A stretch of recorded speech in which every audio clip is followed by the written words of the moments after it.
Hey guys, so it's now confirmed that Spain is releasing a digital nomad visa to attract foreign talent and expertise to the country. So as someone who's been living and working in Spain for the past 3 years, pretty much as a digital nomad, I'm going to give you my perspective on this digital nomad visa proposal, and I'm going to give you my thoughts on moving to Spain as a digital nomad. So let's get right into the video. So Spain had been talking about this digital nomad visa for a while, and the details are now finally a little bit more clear as it was passed through the Spanish Parliament in December and published in the Boletín Oficial del Estado, which is essentially, the state official gazette when new laws and updates are published. Now, I did have a quick look through the official BOA where it's been published, but a law group here in Spain called Balcells Law Group has actually written a very nice detailed article in English with everything that you need to know about the digital nomad visa in Spain. So I'm going to be referring to this now, as I'm just going to give you kind of the key points to take away from what's been approved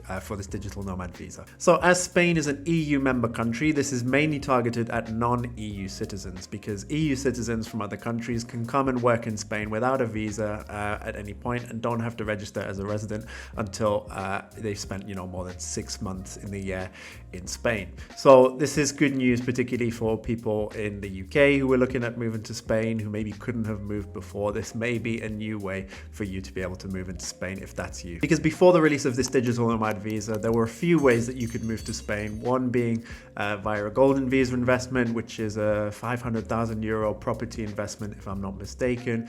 You have the non-lucrative visa, which you need a minimum of, I think it's around 2,000 euros a month. And you're not allowed to work on a non-lucrative visa.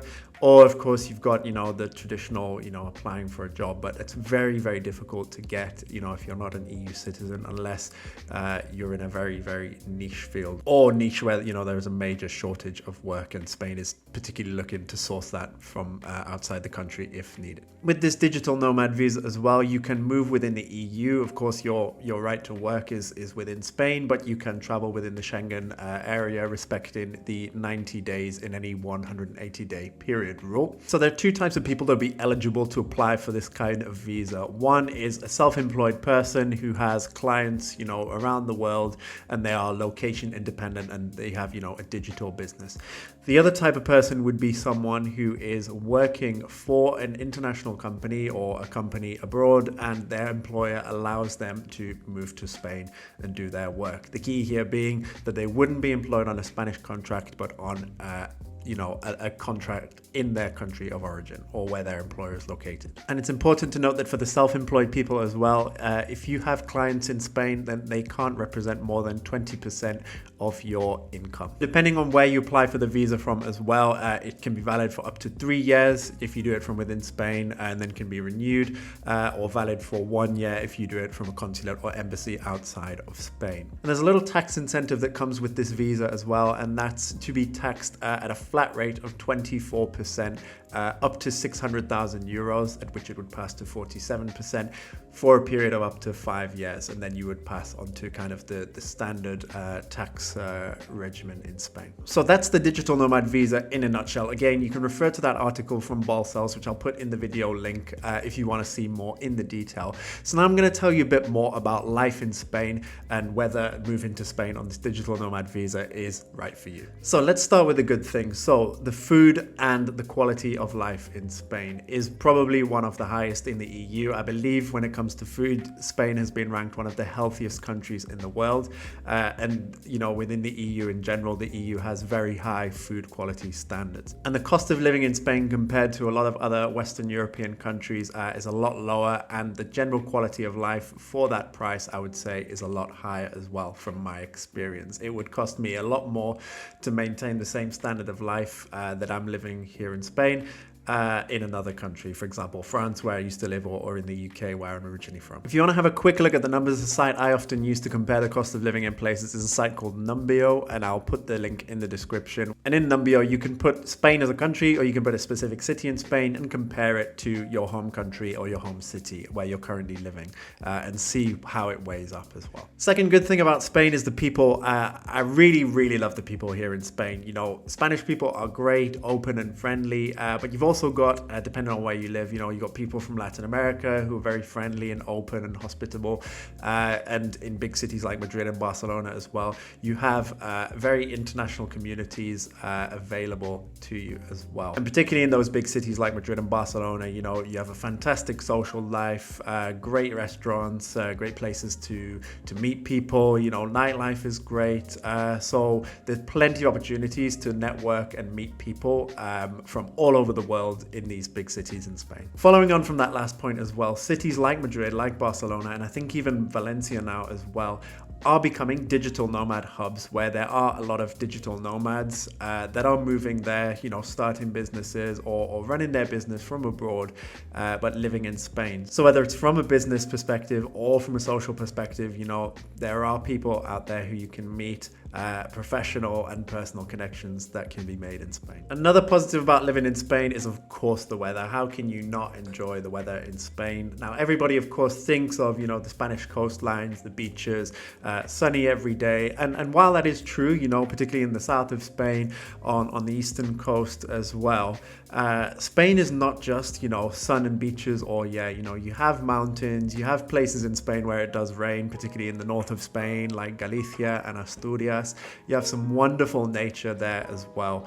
And even in Madrid, there are mountains on the outside of the city. And because Spain is also very well connected by transport, whether you fly from an airport in Spain, you can be from Madrid to the south of Spain in an hour. You can get between Madrid and most places in the country on the high-speed trains within 3 to 4 hours maximum, depending on where you go. So the country is very well connected from a transport perspective, and with all this, natural diversity from beaches, from mountains, from whatever kind of climate you're looking for, there's something for you in Spain, and you can take transport there within a very short period of time. And finally, the pace of life in Spain is a lot more relaxed and laid back than in other countries as well. I remember living in the UK and living in France, and it was a constant rush to do anything, to get anywhere. And while it's somewhat still true in the big cities like Madrid and Barcelona, it's not the same, Like, people are a lot more laid back in their attitudes towards doing things. There's generally no pressure, no rush to do anything. And when you learn to adapt to that as well, I think you just enjoy life a lot more as well, without feeling the pressure of, I've got to get this done, or I really need to do this. You just kind of let things happen. You don't force things to happen. Everything eventually does get done, but it's just, there's no rush, there's no panic to do it, which I think for your overall mental well-being is as good as well. So now let's move on to some of the more challenging aspects of living in Spain, and that pace of life thing that I just mentioned, so it can also be a drawback. So particularly when it comes to administrative processes, not always the case, but sometimes can be the case that, don't expect a quick solution if you're looking to get a problem solved quickly. Don't expect, an appointment to necessarily come around immediately. You might have to wait a little bit. When you're at the appointment, you might have to wait before you're seen as well. And as I say, like, stuff does get done, but sometimes, like, you might have to follow up a few times, or you might have to push a little bit so that you can get things done on time if you're working to, like, tight deadlines and stuff like that. Now, the next challenge may not be as big as an obstacle for some people, but I'm going to put it in anyway, and that's the language barrier. Now, people in Spain, yes, they do speak English, and they're happy to try and speak to you in English to help. But, it's not always the case for everyone. Not everybody speaks a good level of English here. And, like, if you're going to a restaurant or a bar or a bakery or whatever, then it's not going to be a problem. But for administrative processes, like if you need to go to the tax office, the Seguridad Social, or if you need to go to the foreigner's office, then it can be a challenge if you don't speak like basic or intermediate Spanish. I personally haven't had this problem because I came to Spain already speaking Spanish, so I was able to kind of deal with anything that came up reasonably well. So I would recommend, if you come to Spain with a base level of Spanish, basic to intermediate, it will really help you out in everyday life. And I think, as is the case in most things when you're traveling abroad, if you make the effort to speak the local language, people will be more willing to try and help you if they see you're struggling and you both really want to get things done. So it's really a two-way thing with the language. It's probably not a problem from a work perspective though, because if you're moving to Spain as a digital nomad, most likely, you might be coming from Latin America and you already speak Spanish, or you're coming from, a country where you don't speak Spanish, but your work is in another language as well, so you don't necessarily need to have Spanish. So it's good to speak some Spanish when you come, and it is helpful, but I imagine, for most digital nomads, it's probably not a strict requirement for what you want to do. So the next point I want to talk about, I've talked about in a previous video, are the general challenges that come with being self-employed in Spain. Now, historically and particularly at the moment, there are a lot of challenges that come with being self-employed in Spain, such as, having to pay really high social security quotas every month, regardless of, whether you make income or not, such as, the taxation that comes with being on the normal taxation regime, kind of the lack of government support and assistance, I would say, in the past, but that's kind of changing, and the current government has tried to bring out some measures and some support for autónomos and even some regional governments as well to try and impulse entrepreneurship a little bit in Spain. Because when it comes to like the theoretical pecking order, as I've called it in a prior video, like you have civil servants known as funcionarios, then you have salaried workers, and then you kind of have autónomos at the bottom. They're generally not as well looked out for as the other groups of people. If you want to get access to credit, then it's generally a lot harder as a self-employed person in Spain as well. Now, whether these same challenges apply to someone who is a digital nomad under this digital nomad visa scheme in Spain, I'm not 100% sure, because my understanding is you won't pay social security contributions because you'll be paying private health insurance, and you won't be taxed at a high rate because you've got this tax incentive in place. But it is worth keeping these things in mind, because this brings me to kind of the final point I want to make is, these benefits of the digital nomad visa, they are only for a limited time. So of course you can renew that digital nomad visa every 3 years if you apply from it in Spain. So you can keep renewing it, and it gives you residency. After 5 years, it will give you permanent residency in Spain. But particularly those tax incentives, they will only last for 5 years. After 5 years, if you're still in Spain, then you're going to be taxed like everybody else in Spain, which I've talked about it in previous videos. I've put the different kind of tax brackets in Spain. They vary by autonomous region, but you'll be taxed a lot more than you would have been taxed under this special taxation regimen as a digital nomad living in Spain. So to draw everything together and to give my overall thoughts on this digital nomad visa scheme, I think, for a lot of people, this could be a very, very good way to move to Spain. As I said, Spain is a really lovely country in terms of its culture, the people, the climate, everything. It has a load of things on offer, and it's great.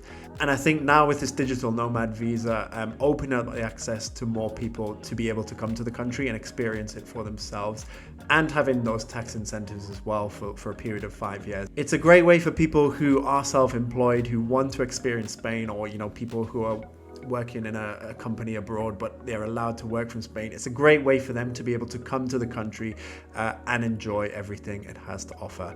But what I would say is, if your business is kind of a 7-figure business, or if you have a really high net worth, then those tax incentives, you won't kind of experience the full benefit of them. And if that is the case for you, and you don't have your heart, 100% set on Spain, you're open to other countries, then it might be worth looking at some of the other countries as well, in Europe, or, wherever in the world that you're interested in, because you might, if taxation and growing your business is the most important thing to you, more so than living in Spain, then you might get more benefit in another country in that respect. And as I say, the benefits are short term. So after 5 years, it might be worth reassessing if you still want to be in Spain, and what the situation is in 5 years' time, or if there's somewhere else in the world that you'd rather be at that time. But of course, keeping in mind that, that's the whole idea of a digital nomad, that you can move around and go wherever you want and the stays in a particular country tend to be for a limited period of time. So guys, I hope you found this video helpful. Leave a comment and let me know, what do you think about the Spain digital nomad visa, and would you consider moving to the country on a digital nomad visa? Till next time guys, I'll see you on the next one, and let's get this money.